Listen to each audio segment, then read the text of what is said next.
Olá, na aula de hoje conversaremos um pouco sobre a dor, entendendo a dor como um quinto sinal vital.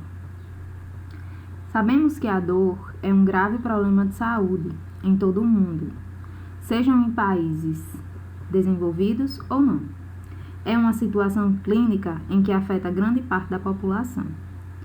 De acordo com estudos realizados ao longo dos últimos anos acerca da dor, as conclusões que as literaturas trazem são de baixa credibilidade.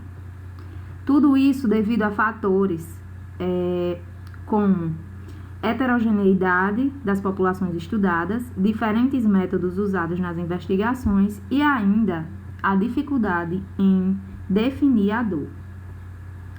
A dor é uma das razões primárias para a procura de cuidados de saúde nos Estados Unidos da América, onde aproximadamente 35 milhões de novas consultas médicas são realizadas a cada ano em sua decorrência, e cerca de 70 milhões das visitas médicas são devidas à dor.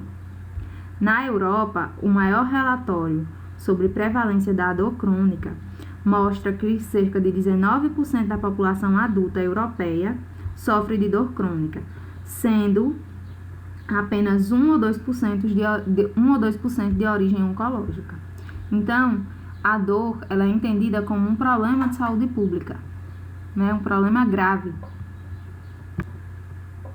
Antes de entendermos a dor como quinto sinal vital, que precisa ser avaliado pela equipe de enfermagem, que deve ser dado importância, é preciso que se entenda os fatores neurológicos, as alterações neurológicas que envolvem esse processo de dor. Então, é importante que antes de mais nada, antes de avaliar, antes de mensurar a dor desse paciente, o profissional ele compreenda a fisiopatologia da dor ou o mecanismo de dor. A dor é um fenômeno doloroso. É um processo neurológico complexo que resulta da influência entre neurônios, isto é, os neurônios que conduzem os estímulos nociceptivos estão sujeitos à influência modulatória de outros neurônios que libertam mediadores inibidores ou excitatórios. Na grande maioria dos casos, a dor resulta da ativação de neurônios aferentes primários específicos, os nociceptores, da lesão ou disfunção desses nociceptores, ou do sistema nervoso central. A dor causada por uma excessiva estimulação dos nociceptores localizados na pele, vísceras e em outros órgãos designa-se dor nociceptiva, enquanto que a dor que resulta de uma disfunção ou lesão do sistema nervoso central ou periférico é chamada de dor não nociceptiva. Dor, quinto sinal vital.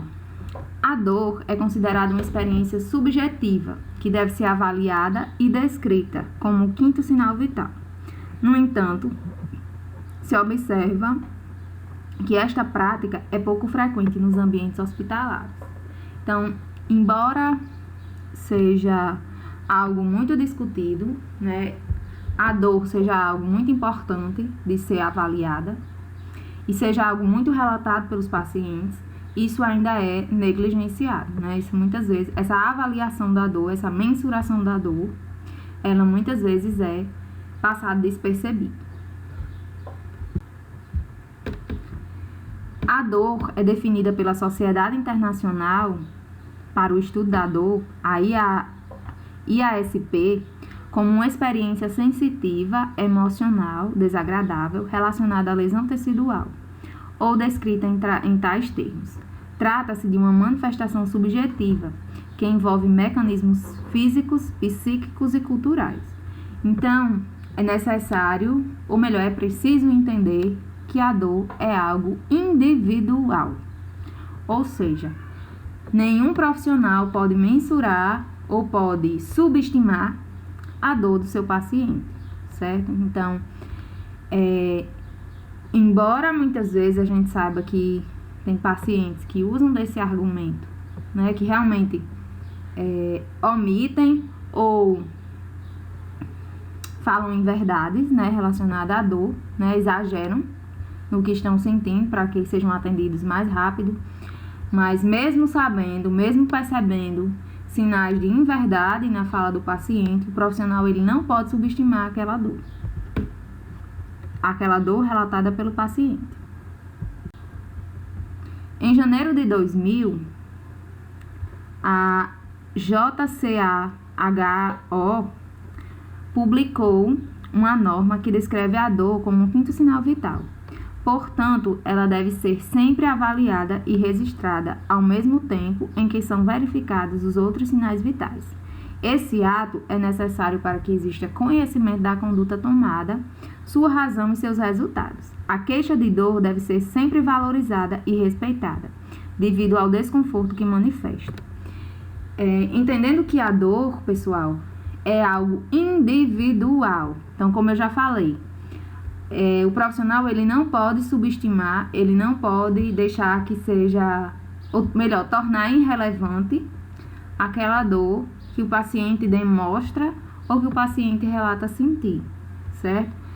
Esse é um sinal que precisa realmente ser dado importância, que precisa realmente ser avaliado, entendendo que é um processo individual, ou seja, cada ser humano, cada indivíduo reage diferente àquele processo de dor.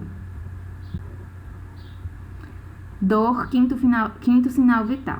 A principal função da dor no organismo é funcionar como um sinal de alerta, ativando respostas protetoras de forma a minimizar possíveis danos nos tecidos.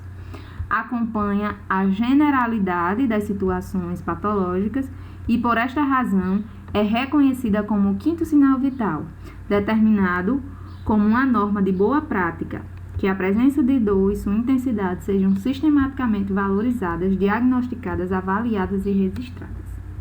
Então, essa fala aí traz a dor como algo importante, né, como quinto sinal vital, justamente para poder ser considerado algo relevante na terapêutica aplicada naquele paciente. Durante a hospitalização, geralmente o cliente é submetido a procedimentos dolorosos, sobretudo nos setores de terapia intensiva. Embora a dor se faça tão presente nesse cotidiano, e seus estudos tenham evoluído muito nos últimos anos, ainda existem lacunas no conhecimento sobre este evento. Vale ressaltar que a equipe de enfermagem é quem efetivamente convive mais tempo com o cliente.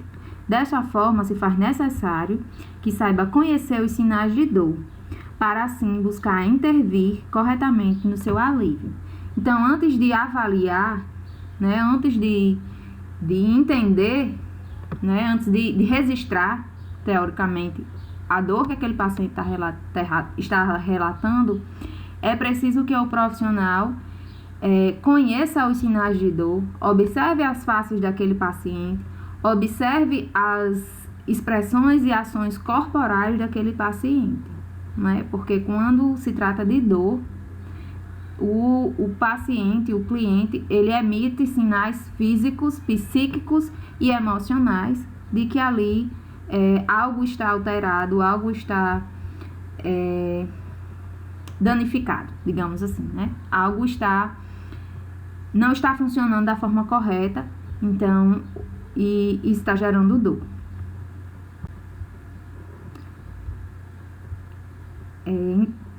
Entendendo que a equipe de enfermagem precisa avaliar, precisa mensurar, precisa registrar, né, a dor como quinto sinal vital, os estudiosos, né, criaram instrumentos em que o profissional ele consiga avaliar a dor do paciente e ele consiga registrar, né, no caso ele consiga mensurar aquela dor. Os instrumentos para mensurar a dor podem ser unidimensionais ou multidimensionais. Escalas unidimensionais avaliam somente uma das dimensões da experiência dolorosa, e dentre elas, as mais usadas destacam-se a escala visual numérica, que é a EVN, graduada de 0 a 10, na qual significa ausência de dor, na qual 0 significa ausência de dor e 10 a pior dor imaginável. E a escala visual analógica, que é a EVA, que é um instrumento simples, sensível e reprodutível, permitindo análise contínua da dor, que consiste em uma linha reta, não numerada, indicando-se uma extremidade a marcação de ausência de dor e na outra a pior dor imaginável.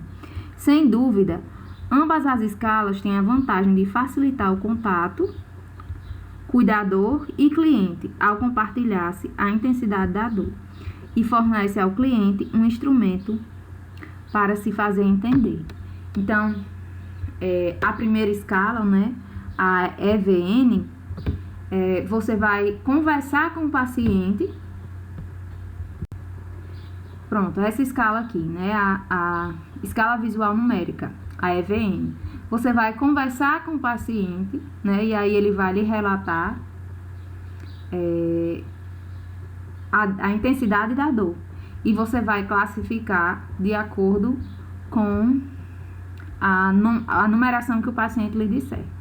Exemplo, o paciente lhe relata uma dor, uma cefaleia intensa, né? E aí você questiona, de 0 a 10, qual o número, né, que classifica, qual o número da sua dor, qual a classificação da sua dor. Aí ele lhe diz 7.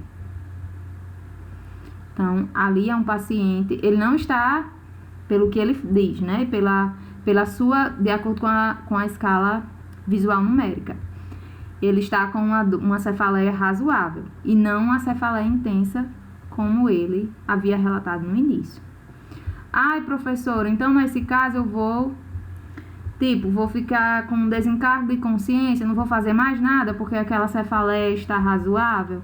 Não, você vai medicá-lo da forma que está prescrito, né? Se está lá prescrito alguma medicação para dor, naquele horário, o paciente será medicado, embora a intensidade da dor dele seja razoável. A escala visual analógica, né, ela já nos traz, além da numeração, traz as fáscias, né? E aí vai desde da leve à intensa, né? A dor ela pode ser classificada de acordo com as feições ou expressões faciais desse paciente.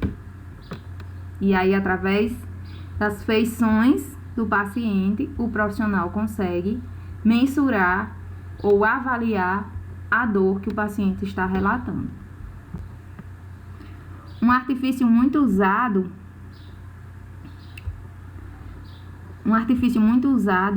na mensuração da dor é tentar comparar a intensidade da experiência álgica. Algia, pessoal, é dor.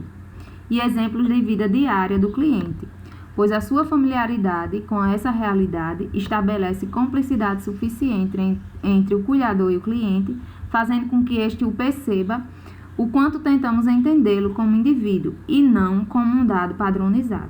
A partir daí, transpomos esta informação para as escalas unidimensionais e obtemos uma graduação específica. Então, você pode questionar o paciente em relação a alguma atividade que ele realize, né, no seu ritmo cotidiano, ou seja, nas suas atividades diárias de vida. E aí ele pode citar como exemplo alguma situação, né, alguma atividade que ele realize que piore ou que melhore aquela dor. E aí o profissional pode trazer isso como exemplo, né, alguma atividade que ele realize diariamente, ele pode trazer isso como exemplo para conseguir mensurar a dor desse paciente. A experiência dolorosa é um evento muito mais amplo, não se resumindo apenas à intensidade. As características da dor também devem ser avaliadas, incluindo o seu início, local, irradiação, periodicidade, tipo de dor, duração e fatores desencadeantes.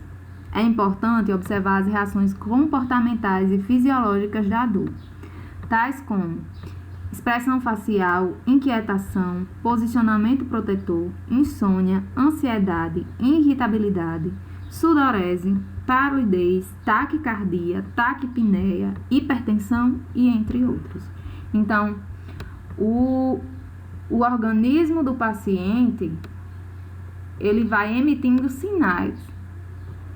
O próprio paciente vai manifestando ações ou sinais de que ali ele está com muita dor. Né? Um exemplo. Sempre trago a cefaleia como exemplo, porque é algo que inquieta muito o paciente, né? Uma dor de cabeça inquieta muito o paciente.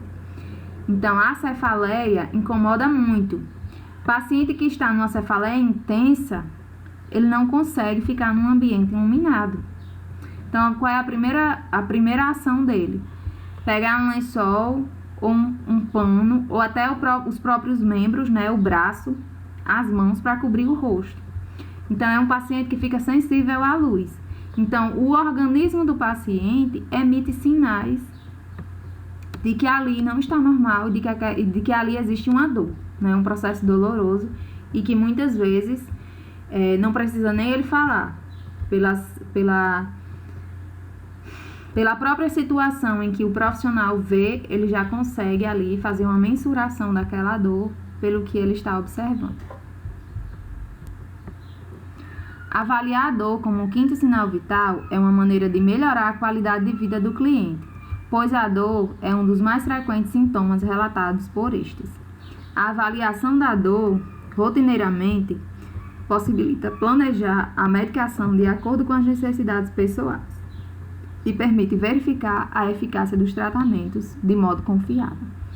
Então, exemplo, né, de uma situação em que a avaliação da dor ela é importante. Paciente oncológico. O paciente oncológico, ele relata muita dor. Então, na maioria das vezes, um analgésico com um potencial de ação menor, ele não vai resolver, né? Muitas vezes o paciente oncológico não tem a sua dor aliviada com o uso de uma dipirona, né? Então, isso vai exigir que ele tenha uma medicação um pouco mais forte. Como é que a gente consegue mensurar isso, né? Como é que a gente consegue avaliar se aquele tratamento está sendo eficaz ou não? Observando, conversando com o paciente, né? Estando atento a tudo e a todos que estão ao redor daquele paciente. A dor, quinto sinal vital. A dor é considerada um sinal vital tão importante quanto os outros e deve ser sempre avaliada no ambiente clínico para se empreender um tratamento ou conduta terapêutica.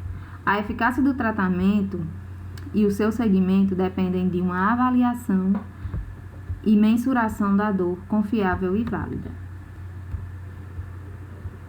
A dor é uma sensação desagradável que varia de intensidade e localização. Manifesta-se em cada indivíduo de maneira única, mesmo que ele passe por situações de injúria semelhante, pois a percepção da dor e da reação a ela está na dependência da realidade de cada um. Embora seja significativo que a maioria das pessoas identifiquem apenas sintomas orgânicos, como dor, mas esta está entremeada por aspectos subjetivos, físicos e psíquicos, recebendo influência direta de fatores sociais, emocionais, culturais e espirituais. Então, a dor, pessoal, ela é sentida, né? Ela é vista de forma diferente por cada indivíduo. Então, a dor é um processo, como eu já falei, individualizado. Uma mulher que está em trabalho de parto, ela tem a percepção de dor diferente de uma outra, né? Não é uma regra que todas as mulheres que estejam em trabalho de parto tenham a mesma intensidade de dor. Não é assim. A dor é algo subjetivo e individualizado, né? É algo pessoal. A melhor maneira de avaliar a dor é confiando nas palavras e no comportamento do cliente, acreditando que a dor existe. É ter capacidade de perceber a experiência do outro, como ele vivencia. É estar atento para manter vivo o seu papel de cuidador, centrando a ação no ser humano, respeitando sua singularidade e seu modo próprio de existir. A assistência prestada ao cliente deve ser humanizada, atenciosa, respeitosa e justa, promovendo a interação e a comunicação entre os membros da equipe e o cliente, onde a dignidade pessoal do cliente seja valorizada. Entende-se que a equipe deve receber orientações contínuas quanto à existência da norma que institui a dor como sendo o quinto sinal vital, e estimulada a introduzir tal temática em sua prática profissional, a fim de que se possa prestar um cuidado mais qualificado ao cliente com dor, oportunizando um atendimento humanizado, onde a atenção é voltada às reais necessidades do cliente, valorizando e considerando sua queixa de dor. Assim, assegura-se que todos os clientes tenham acesso ao controle da dor. A dor, pessoal, ela pode ser classificada como dor aguda, que é definida como a dor de início, recente e de provável duração limitada, havendo normalmente uma definição temporal ou causal. Né? Exemplo, a fratura de um membro, né? É um exemplo de dor aguda. Dor crônica, dor lenta ou dor crônica, como é mais conhecida, está associada à destruição tecidual. É uma dor prolongada no tempo, duração igual ou superior a 3 meses, ou que persiste para além da cura da lesão que lhe deu origem. Pode levar a um tipo de sofrimento que parece quase insuportável. Né? Um exemplo de dor crônica é um paciente oncológico, né? Dependendo da localização do CA, né? Um paciente que tem alguma alteração renal, né? E o paciente também que tem alguma doença óssea, ele tende a desenvolver um processo de dor crônica. A dor, ela pode ser nociceptiva, né? A dor nociceptiva surge devido a estímulos específicos a receptores da dor. Esses receptores são sensíveis à temperatura, à vibração, à distensão e a substâncias químicas libertadas por células danificadas. Existe também a dor não nociceptiva, que a dor não nociceptiva é uma dor que está associada a receptores específicos, sendo produzida por disfunções nas células nervosas, e surge a partir do sistema nervoso periférico e pode ser classificada em neuropática ou simpática. Dor, quinto sinal vital. A dor, atualmente, é considerada um sinal vital tão importante quanto os outros e deve sempre ser avaliado no ambiente clínico para se empreender um tratamento ou conduta terapêutica. A eficácia do tratamento e o seu surgimento dependem de uma avaliação e mensuração da dor confiável e válida. Por que é que eu repeti essa frase? Né? Para entender que o profissional enfermeiro ou toda a equipe de enfermagem, ela precisa estar atenta ao paciente, né? Porque às vezes ele chega no serviço, ele é admitido no serviço, né? Aquela dor, ela está razoavelmente leve, né? Ou aquela dor, ela não existe. Mas com o passar do tempo, né, das horas ali, aquela dor, ela vai tendo uma evolução, né? E aí ela vai aumentando de intensidade e aquilo pode gerar uma complicação ou um quadro irreversível, né, para aquele paciente. Então, ficar atento, né, a tudo que está envolvido e a tudo que está acontecendo com o seu paciente. Por isso que eu coloquei também essa imagem aí, onde o enfermeiro, ele está desenvolvendo, né, a equipe de enfermagem está fazendo muitas coisas ao mesmo tempo, né. Então, entendendo que o profissional, ele precisa realmente estar atento a tudo ao seu redor e a tudo que compreende, né, que faz parte do cotidiano do seu paciente. Então, o profissional enfermeiro precisa estar atento.